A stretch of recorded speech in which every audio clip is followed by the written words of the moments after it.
Après avoir vu les états financiers, comprendre le bilan et le compte des résultats et le plan comptable, on va raconter une histoire pour comprendre comment mouvementer, du coup, heu, les comptes sur le bilan, dans le bilan et dans le compte des résultats. On va voir le lien entre les 2, d'accord? Donc, pour comprendre, du coup, tout ce qu'on a expliqué jusqu'à présent. C'est très important et on va apprendre à mouvementer, hem, on va raconter une histoire et mouvementer les comptes dans le bilan et dans le compte des résultats et on va calculer les soldes. D'accord? Donc on va présenter un compte en T. D'accord? Un compte en T, ça c'est quoi? Bah, c'est un compte sous la forme d'un T. Voilà. Avec ici le débit et ici le crédit. Donc à gauche le débit et à droite le crédit. D'accord? Et là, on met l'intitulé du compte, du coup, heu qu'on souhaite utiliser, d'accord? Donc racontons une histoire pour bien comprendre, du coup, qu'est-ce qui se passe, d'accord?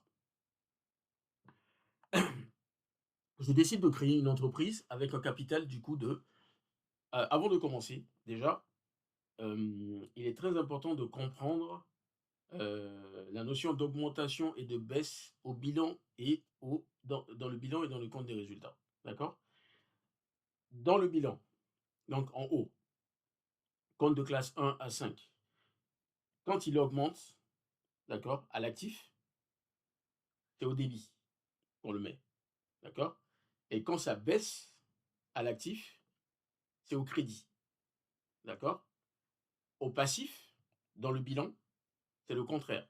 Donc du coup, quand ça augmente, c'est au crédit et quand ça baisse, c'est au débit.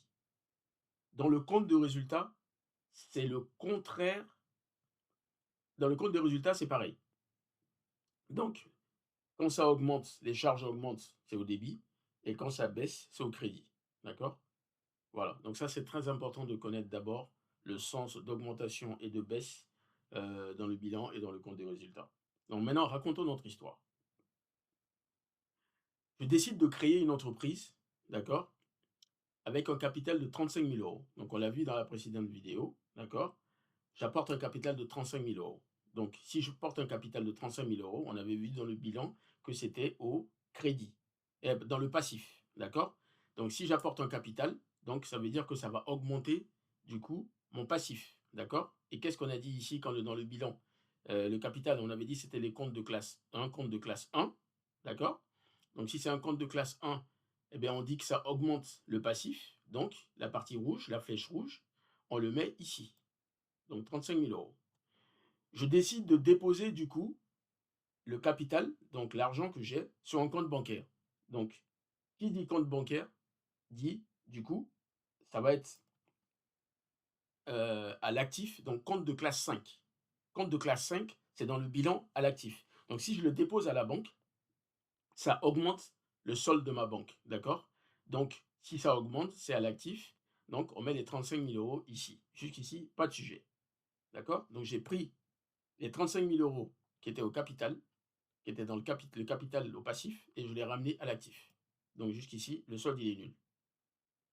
Ensuite, je décide d'acheter une machine à 15 000 € avec un délai de paiement de 2 mois. Donc, j'achète quoi? J'achète une machine. Une machine est une immobilisation. Une immobilisation compte de classe 2. D'accord? Donc, si je l'achète, ça va augmenter mon patrimoine. Donc, ça augmente quoi? Le patrimoine de mon actif. Donc, si ça augmente, on le met ici les 15 000 €. D'accord? Mais on dit avec un délai de paiement de 2 mois. Donc, je ne vais pas payer tout de suite parce que je vais recevoir une facture. D'accord? Si j'achète une machine, je vais recevoir une facture d'un fournisseur. Donc le problème, c'est que cette facture-là, je ne vais pas la payer tout de suite. J'ai un délai de paiement de 2 mois. D'accord? Donc, du coup, si je ne la paye pas tout de suite, j'aurai une dette fournisseur. D'accord? Qui dit fournisseur? Fournisseur, c'est compte de classe 4. D'accord? Donc, les 15 000 €, j'aurai une dette envers le fournisseur. Donc, si ça va augmenter ma dette fournisseur à l'actif, au passif. Donc, vous voyez, ça va augmenter ici. Donc, les 15 000 €, on va les mettre au crédit fournisseur. D'accord? Voilà, on paye les 15K dans 2 mois. Donc, on a une dette fournisseur. C'est bien écrit ici. Ensuite, on continue notre histoire. Si on décide de payer un tiers de la dette de 15K, donc ça fait 5 000 € au fournisseur par la banque. Donc, si on décide de payer cette dette-là, qu'est-ce qui va se passer? Ça veut dire que là, j'avais une dette fournisseur. D'accord? La dette fournisseur, du coup, elle va baisser. Et quand ça baisse au passif, qu'est-ce qu'on a dit? C'est au débit. Donc, du coup, je vais prendre mon compte fournisseur et je vais le baisser de 5 000 €. D'accord? Mais si je baisse de 5 000 € ma dette fournisseur, ça veut dire que j'ai payé avec mon argent de la banque. Donc, ça veut dire que ma banque, elle va baisser aussi à l'actif. D'accord? Ici, ma banque, elle va baisser. D'accord? À l'actif. Donc, si ça baisse, ça veut dire que je la mets au crédit, comme dans mon schéma. D'accord? Donc, jusqu'ici, l'histoire est logique. Ensuite, on reçoit une facture d'électricité de 150 € à payer. D'accord?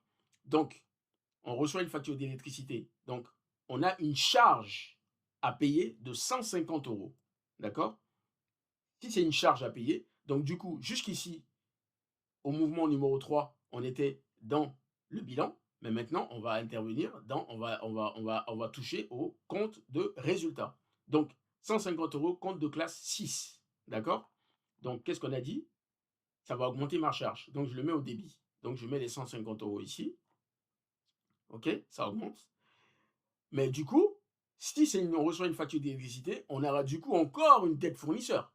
Donc, comme tout à l'heure. Donc, les 150 €, du coup, je vais les mettre au crédit. Mais cette fois-ci, je remonte dans le bilan. D'accord? En haut. Ça augmente. D'accord? Je le mets au crédit. Les 150 €. Ma dette fournisseur. Parce que je la paye dans 1 mois. C'est précisé là. Ensuite, on décide de payer la facture d'électricité à présent. Donc, si on décide de payer la facture d'électricité en présent, donc du coup, la dette fournisseur, elle va s'annuler. D'accord? Donc, on va mettre 150 € au débit. Donc, si la dette fournisseur s'annule, donc du coup, ça va baisser. D'accord? Donc, bien le débit ici, au niveau du bilan. D'accord? La dette fournisseur. C'était. Voilà, on paye la facture d'électricité. Et on a une baisse aussi à la banque, puisqu'on va prendre l'argent de la banque. Donc, du coup, quand ça baisse, on intervient à l'actif, du coup, compte de classe 5, mais cette fois-ci au crédit, parce que ça baisse. Donc, on va mettre les 150 € ici. Toujours suivre le chemin qui est là. Et là, on ne se trompe jamais. D'accord? Donc, j'étais au niveau de ma banque qui allait baisser. Mais aussi, l'électricité, le compte d'électricité, la dette, du coup, va s'annuler. D'accord? Donc, ça va s'annuler. Le compte d'électricité va s'annuler. Donc, du coup, les 150 €, on va le mettre au crédit. D'accord? Voilà. Donc, en fait, on a réglé la dette. Donc, le compte, il est équilibré. D'accord? Une fois qu'on a fini ça, on va calculer maintenant les soldes. Donc, on va reprendre nos comptes. OK? Tous les comptes qu'on a pris, compte capital, banque, machine, immobilisation, fournisseur, compte de classe 4, électricité. On reprend tous les comptes. D'accord? Et on va remettre les soldes. Donc, on avait mis 35 000, on remet juste les montants et on va calculer les soldes. On va prendre le total du débit et le total du crédit. Si le total du débit, par exemple ici, le total, c'est 35 000, le total, en bas, et là, le total, c'est 0.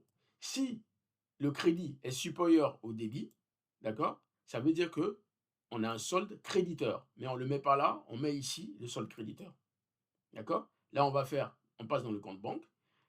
On va faire le total de ça, ça fait 5 150. Et le total d'ici, on fait juste que reporter tous les montants qu'on a fait. Tout ce qu'on a mis ici, là, on reprend tous les montants, on les remet. Et on calcule les soldes. Donc la banque, le total 5 150. Ici, 35 000.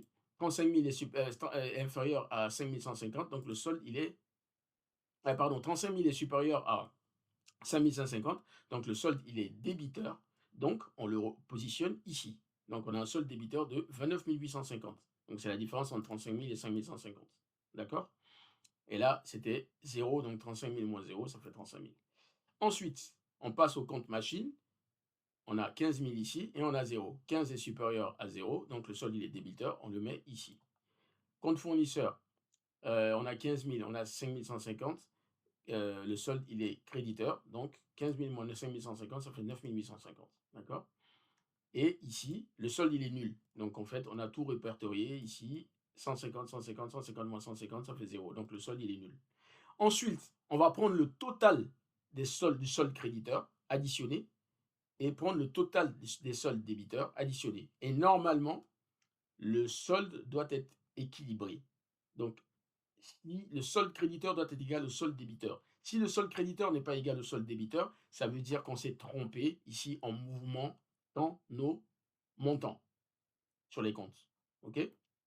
Donc, on va prendre le solde créditeur, on va prendre 35 000, on maintient contrôle, plus 9 850. On a 44 850.